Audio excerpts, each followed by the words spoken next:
And now, the Hall of Fantasy. Welcome to the Hall of Fantasy. Welcome to the series of radio dramas dedicated to the supernatural, the unusual, and the unknown. Come with me, my friends. We shall descend to the world of the unknown and forbidden, down to the depths where the veil of time is lifted, and the supernatural reigns as king. Come with me and listen to the tale of The Dance of the Devil Dolls. Hello? Anyone out here? You don't think... I don't know what to think, Chuck. We'd better take a good look around. There's something strange about this whole setup. I don't know... Emery. What? Look. It's him. Come on. No wonder he didn't answer us, Chuck. You mean? That's right. He's dead. In just a moment, the Hall of Fantasy will present The Dance of the Devil Dolls. And now for our story. An original tale of fantasy by Richard Thorne entitled The Dance of the Devil Dolls. Have you heard of avoutement? Literally, the word means face image. The practice of avoutement is as ancient as Egypt and Assyria, and still found from Ceylon to the United States, Europe to Africa, South America to Scandinavia. A figure is made to resemble that of a hated enemy, then methodically injured or destroyed, resulting in pain and death for its human counterpart. Charles and I had gone up for a weekend of fishing.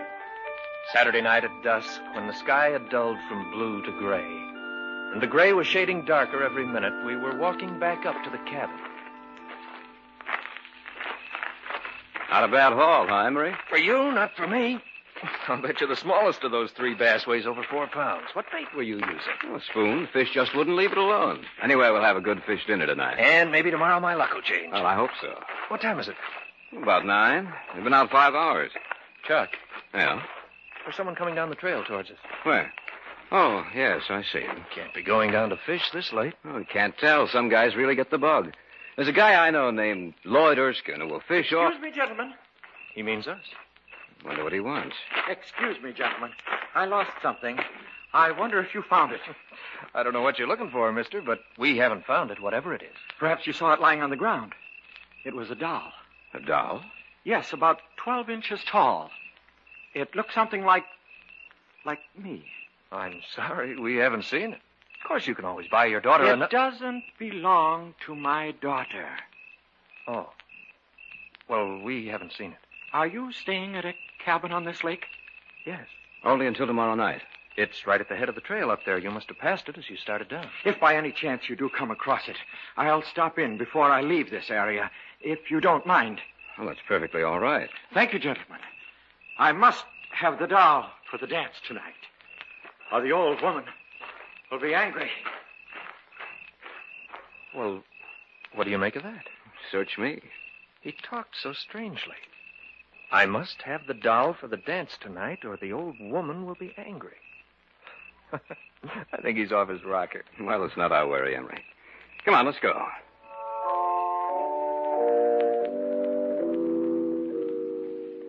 We went back up to our cabin, cleaned the fish, and had one of those fish dinners you talk about for years. It was about 11 o'clock, and we'd started to go to bed, intending to get up as early as possible the next morning when there was a knock on the door. I wonder who that is. I don't know, but we'll soon find out. Oh, it's you. Yes. May I come in? Of course. I see you found the doll. Yes. I wanted to let you know that I had. Well, thanks for telling us. Now I must take him to the dance. Well, the dance ought to be just about over. Oh, no, it hasn't begun yet. Well, you'd better get there, or your wife will be angry. You misunderstood me. I said the old woman, not my wife. You see, I'm not married. Oh. I hope you'll forgive me. I see that you're just about ready to retire, but I'm afraid. Afraid? Of what? The old woman is already angry with me. I told her I'd lost the doll, and she swore that if I didn't find it, she'd kill me. That's why I've come to you. If you hear that I'm dead tomorrow, that I committed suicide, you'll know it's not the truth. If I could only get in touch with Dr. George Coltman, he could help, but I'm caught up in something I can't stop, and it's too late to get out now. I've tried, but... Oh, my head! You dropped your doll. I didn't drop it. She caused it to move. She doesn't want me to talk. I've said too much already. I must go now. Here's your doll. Thank you. Remember what I told you. If I'm dead tomorrow, it's murder. Good night, gentlemen. After he dropped the doll, did you get a good look at him, Chuck? Yeah. The doll hit the floor on its forehead. A few seconds later, there was a heavy bruise on the right side of his forehead. You know, he said if he was found dead tomorrow, that it would be murder.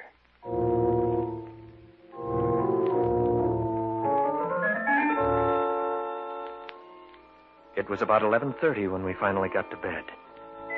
We'd opened the windows of the cabin. The sound of the alarm clock we brought with us mingled with that of the crickets outside. The old woman said you must die. I heard something. I didn't know what it was. It sounded strangely like words, but they were uttered in a voice so tiny and shrill that I thought I was imagining things. But then, I heard his voice. No, I won't die. That'll help me. Emery, I didn't know you were awake. I couldn't sleep. I thought I heard a tiny little voice. I Be thought... quiet. Let go. The old woman will take care of them, too. But I'm not going to die. I'm not going to... Ah!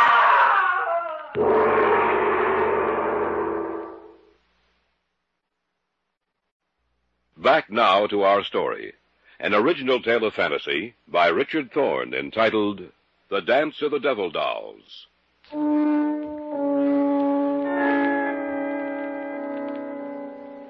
Charles and I had retired for the night, but neither of us could sleep.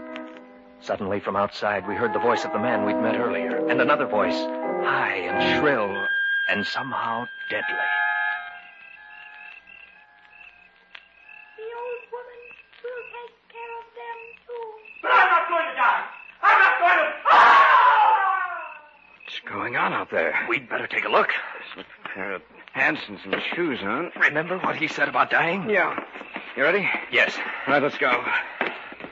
Beginning to think that guy belongs in an institution. Maybe. Maybe not. I think his scream came from the left. I'll take a look over there, then. Didn't tell us his name, did he? No. Well, I'll try calling him. Anybody out here? Hello? Anyone out here? You don't think... I don't know what to think, Chuck. We'd better take a good look around. Something strange about this whole setup. I don't know it. Emery. What? Look. It's him. Come on. No wonder he didn't answer us, Chuck. You mean... That's right. He's dead. That little doll that looks so much like him. I don't see it anywhere around. Neither do I. You know, Chuck, it sounds crazy to say it, but that shrill, high little voice we heard... You're letting this thing run wild with your imagination, Emery. Even though it looked like him, it's just a doll, nothing else.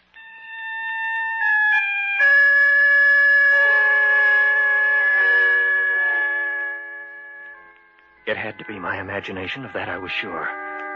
But the mere thought of it, of the doll which so resembled the man with its shining face and beady little eyes, caused a strange sense of apprehension and fear to come across me.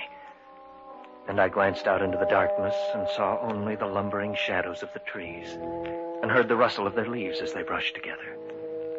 I saw nothing, yet I had the feeling that something with beady little eyes was watching us.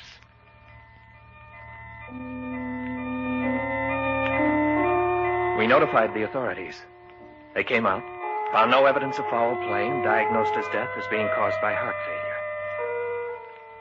Our luck was exceptionally bad out on the lake Sunday, and we drove home that night, speaking but little, thinking only of what had happened the night before.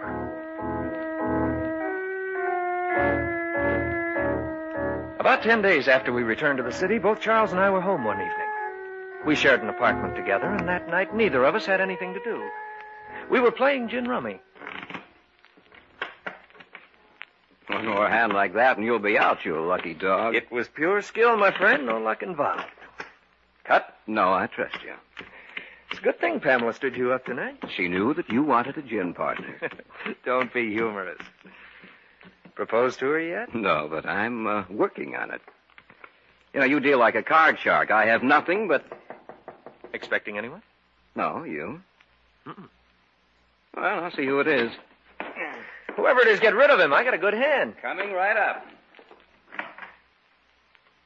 Is this the residence of Mr. Emery Ryerson and Mr. Charles Hunter? Yes, it is, but... I have a package for you. Are you expecting a package, Emery? Just bills, no packages. It's for both of you. All right, I'll take it. Thank you. And good evening, sir. Oh, yes, good evening. It's an old woman.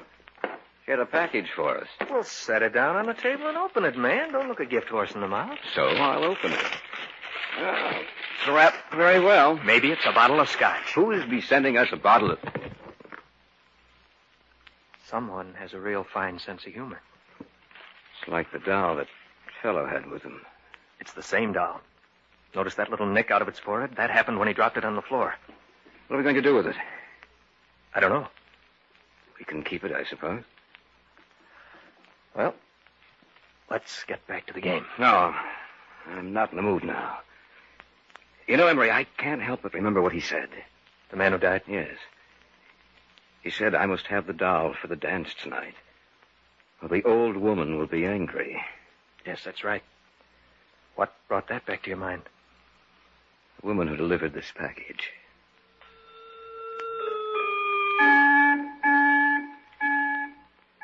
We put the lid back on the box and left it on the kitchen table with the cards we'd been using. Neither of us entered the kitchen again that evening. We went to bed a short time after 12. Again, I was restless and couldn't sleep. I had the same feeling I'd had that night in the cabin. And I remembered the words I'd heard spoken in that unearthly little voice. The old woman will take care of them, too.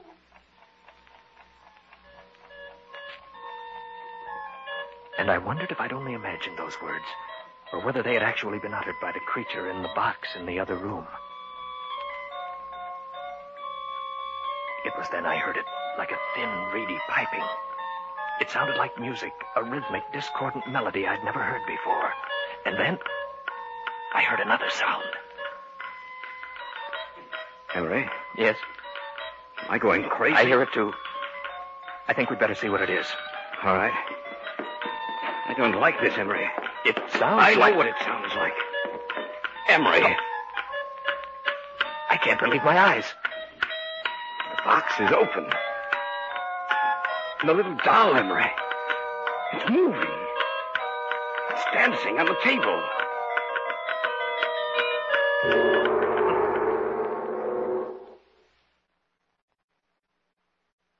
Back now to our story. An original tale of fantasy by Richard Thorne entitled The Dance of the Devil Dolls. Charles and I couldn't believe our eyes, for the scene before us was as bizarre and fantastic as the wildest dream of an insane imagination. It's moving. It's dancing on the table. Yes, I see it. This is something that... I'm going to destroy that thing. Be careful. Look out, Chuck. It's running. Going to get it if it's the last thing I do. It's running over toward the window. It's gone. Gone through the glass. Maybe it's down there on the sidewalk. It's possible, but that's a 2-story drop. I can't see it. No, Emery. It's gone. They turned again to the old woman.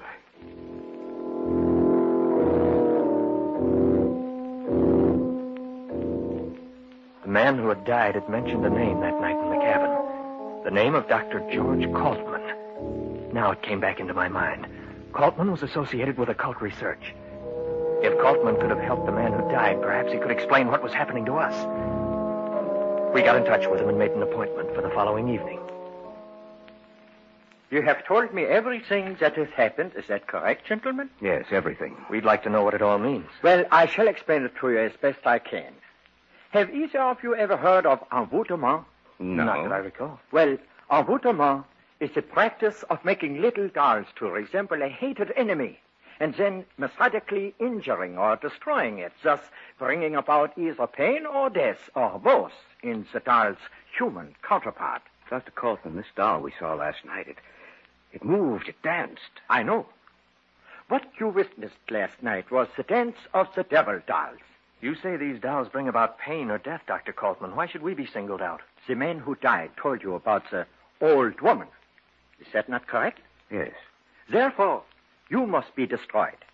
She feels that you are dangerous to her, that you know too much. Undoubtedly, the woman you saw last night, Mr. Hunter, was the manipulator, controller of the little figures. Since you saw her, she has probably made little figures of both of you.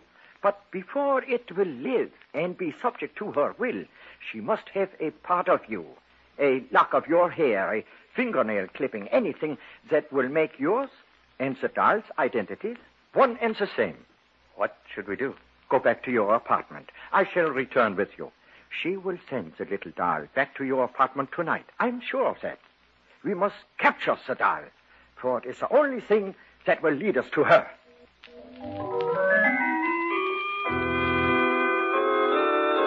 Coltman, Charles, and I returned to our apartment and took up our vigil in the bedroom, for that was the place the doll and the old woman would expect us to be. We made dummies of the extra blankets and arranged the beds so it looked as if we were sleeping. You left the apartment door unlocked? Yes. But why? It only makes it easier for it to enter. That is what we must do. One way or the other, the doll would find means of entrance. If not tonight, then another. You have no idea what those little creatures are capable. Listen. It is coming. Be quiet. Wait until it is in here. Then close the bedroom door and put on the lights. We understand. Now, quiet. Now! Catch it quickly! There it is over there. This time it won't get away. Don't let it get near the window! I've got it. Quickly, put it in here! Ah, there. We have it. Now, what do we do? This doll will lead us to the doll woman. You mean now? Tonight? Yes, Mr. Ryerson.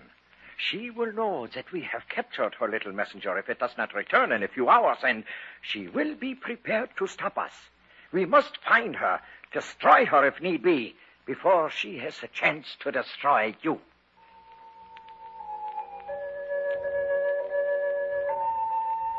Then began one of the strangest sights I've ever seen. Coltman took the doll out of the box in which we'd imprisoned it, tied its arms and legs while it writhed and twisted in his hand. Then he began speaking to it, It's my softly, rhythmically, Your slowly will putting it into a is hypnotized my sleep. will. The You eyelids are of the now little subject figure finally to me. closed, and it was in an hypnotic trance. Sleep and tell me. Now, listen to me. You must tell me where your mistress is. You must tell me where your mistress is. The house of dolls. The House of Dolls. It's a strange answer. Not so strange, my friends. I know what it means. What is it? She's a diabolical person, this doll woman. The House of Dolls is a toy shop with rare and unusual dolls. What better place to hide? No one would suspect what was behind those burning eyes of hers. I myself have purchased dolls for my little granddaughter from her. We must go there immediately. We have no time to lose.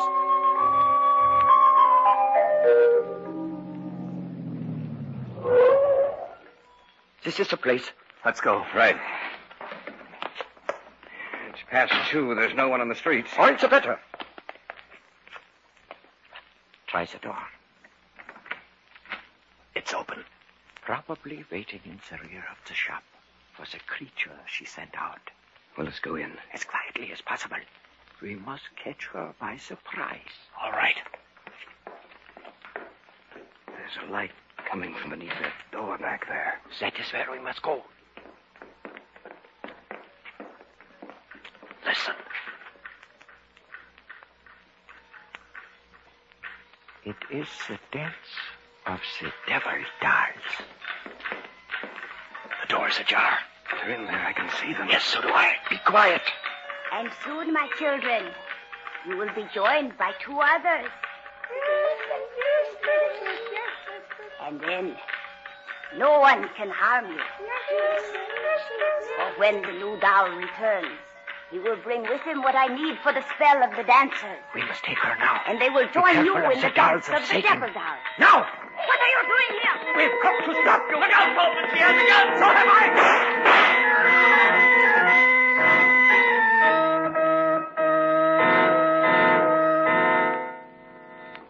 She is dead. She will cause no more harm. Seems strange to see those little creatures on the floor. All of them so quiet and still. And just a short while ago. They were participating in the dance of the devil dolls. Yes. Do not feel pity for them, Mr. Hunter. The dolls did not really live. They were a creation of evil, sparked by the malevolence of the old woman. When she died, they died with her. Perhaps the humans they resembled will rest quietly now.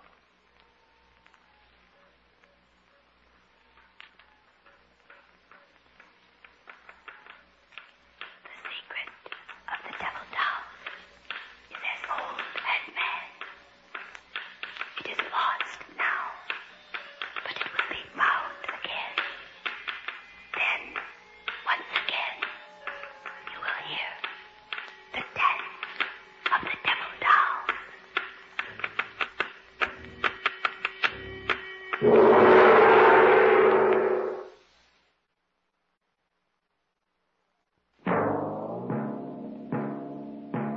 So runs tonight's tale of the unusual, the terrifying, the unknown. Join us again when next we journey down the corridors of the Hall of Fantasy to hear another strange tale of the supernatural. All characters and events portrayed in these programs are fictional, and any similarity to actual events or persons, living or dead, is purely coincidental.